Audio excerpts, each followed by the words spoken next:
बिहार विधानसभा चुनाव को लेकर बिहार में सरगर्मियां काफ़ी तेज हो गई है। ऐसे में विपक्ष पूरी मजबूती के साथ पक्ष को घेरने का काम कर रहा है किसान बिल को लेकर। हालांकि कृषि मंत्री प्रेम कुमार ने विपक्ष की सारी बातों को जुमला बताया है और उनका क्या कुछ कहना है, पहले आप सुनिए। कांग्रेस ने किसानों को सिर्फ ठगने का काम किया है।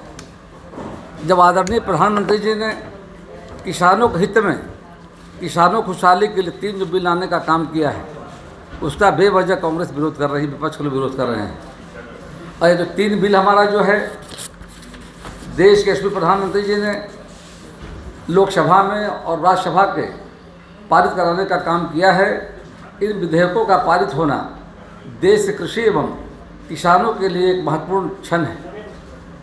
यह देश के किसानों की दिशा एवं दशा दोनों बदलने वाली है। इस विधेयक के पारित होने से बिहार के किसानों को सबसे ज़्यादा फायदा होगा। हम लोगों ने बिहार की सरकार में जब आए थे 2005 में, 2006 में हम लोगों ने APMC एक्ट जो हमारा था उसको समाप्त करने का हम लोगों ने काम किया था।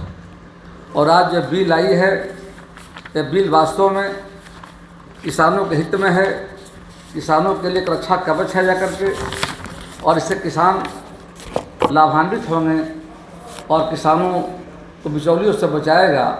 बिचौलियों से किसान मुक्त हमारे होंगे। किसानों के मेहनत का फ़ायदा सीधे किसानों को मिलेगा। फसल की ज़्यादा कीमत मिलेगी। किसान देश में कहीं भी जहां उन्हें इसकी ज़्यादा कीमत मिलेगी, अपनी फसल को बेच पाएंगे। कांग्रेस एवं अन्य विपक्षी जो दल हैं, विरोध के लिए विरोध कर रहे हैं। और हम बताना चाहेंगे, 2019 के लोकसभा चुनाव जब था, कांग्रेस पार्टी ने अपने घोषणा पत्र में APMC एक्ट को समाप्त करने की घोषणा की थी और आज जनता को धोखा देने के लिए भ्रम फैलाने का काम कर रही है। 2013 में कांग्रेस ने कॉन्ट्रैक्ट फार्मिंग का समर्थन किया था, पर आज विरोध कर रही है। किसान अब अपने फसल का मूल्य खुद तय कर पाएंगे। जो अधिक कीमत देगा उससे बेच पाएंगे। और MSP के बारे में जहाँ तक बात आ रहा है, तो जिस तरफ यह बात फैलाया जा रहा है कि MSP खत्म करने के संबंध में कहा दुष्प्रचार किया जा रहा है, तो कृषि से जुड़े विधेयकों और न्यूनतम समर्थन मूल्य को लेकर संसद में विपक्ष के झूठ और भर फैलाने को चक्र को सरकार ने समाप्त कर दिया है। विपक्ष द्वारा किसानों को मिनिमम सपोर्ट प्राइस समाप्त करने का डर दिखाकर गुमराह करने का प्रयास किया जा रहा था, जिसे माननीय प्रधानमंत्री जो विफल करने का काम किया है। सरकार ने रबी फसलों के समर्थन मूल्य में जोरदार बढ़ोतरी की है।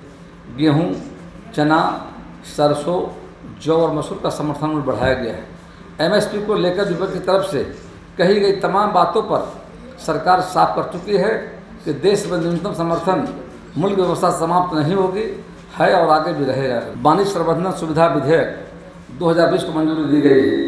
इस निर्णय से किसानों को अपनी फसल अपने हिसाब से बेचने की आज़ादी होगी और इसे लागू होने के बाद किसान जहां चाहेगा, जिसे चाहेगा, अपनी फसल बेच सकेगा। ई-ट्रेडिंग के जरिए खरीद बिक्री हो सकेगी, किसानों को फसल की अच्छी कीमत मिल पाएगी। और जो माननीय प्रधानमंत्री का सोच है, एक देश एक बाजार दिशा में, यह बहुत ही महत्वपूर्ण दूरदर्शी कदम है। लोकसभा द्वारा मूल्य आश्वासन तथा कृषि सेवाओं का किसान सशक्तिकरण संरक्षण समझौता विधेयक 2020 को मंजूरी दी गई है। इसमें अब किसान और ट्रेडर आपस में सीधे एग्रीमेंट कर सकेंगे। इसमें मिनिमम प्राइस पहले ही तय होगा। ऐसे में किसानों को नुकसान होने का खतरा नहीं रहेगा। अगर फसल आने पर भाव ज़्यादा होता है तो व्यवसायियों को होने वाले फायदे में से किसान को भी इसका हिस्सा मिलेगा। किसी तरह का विवाद होने पर मामला कोर्ट में नहीं जाएगा, बल्कि प्रशासन का स्तर पर ही निपटारा हो जाएगा। तीसरा आवश्यक वस्तु अधिनियम संशोधन विधेयक भी पास हुआ है। केंद्र सरकार के निर्णय से अनाज, तेल, तिलहन, दाल, आलू और प्याज को इस एक्ट के दायरे से बाहर किया गया है। इन पर अब स्टॉक लिमिट लागू नहीं होगी। किसान जितना चाहे एक्सपोर्ट कर सकता है, जितना चाहे भंडारण कर सकता है। सिर्फ आपदा, युद्ध या बहुत ज़्यादा महंगाई होने की स्थिति में ही स्टोरेज से जुड़े प्रतिबंध लागू होंगे। मैं अपनी ओर से और बिहार के किसानों की ओर से आदरणीय प्रधानमंत्री के नेतृत्व में केंद्र की सरकार ने किसानों की आर्थिक सामाजिक उन्नति तथा खुशहाली के लिए और माननीय प्रधानमंत्री का सपना है कि 2022 तक किसानों का आय दुगनी हो, दिशा में एक बेहतर प्रयास है। इसके लिए मैं माननीय प्रधानमंत्री जी को अपनी ओर से और बिहार के किसानों को बधाई देता हूँ, शुभकामना देता हूँ। जैसा कि आपने सुना, कृषि मंत्री प्रेम कुमार का कहना है जो कांग्रेस आज बड़ी बड़ी बातें कर रही है, राजद, ये लोग किस तरह की राजनीति करते थे ये जनता देख चुकी है। आज जिसका विरोध कर रहे हैं ये लोग, पहले उसी का ये लोग समर्थन करते थे, लेकिन जिस चीज़ को लागू हमने किया इसको लेकर इनको गुस्सा और इसलिए विरोध कर रहे हैं। लेकिन जनता को सब पता है और जनता इस बार भी बिहार में विधानसभा चुनाव में इन लोगों को करारा जवाब देने वाली है। ऐसे ही तमाम अपडेट्स आपको HS बिहार देते रहेगा। अभी के लिए फिलहाल इतना ही। नमस्कार।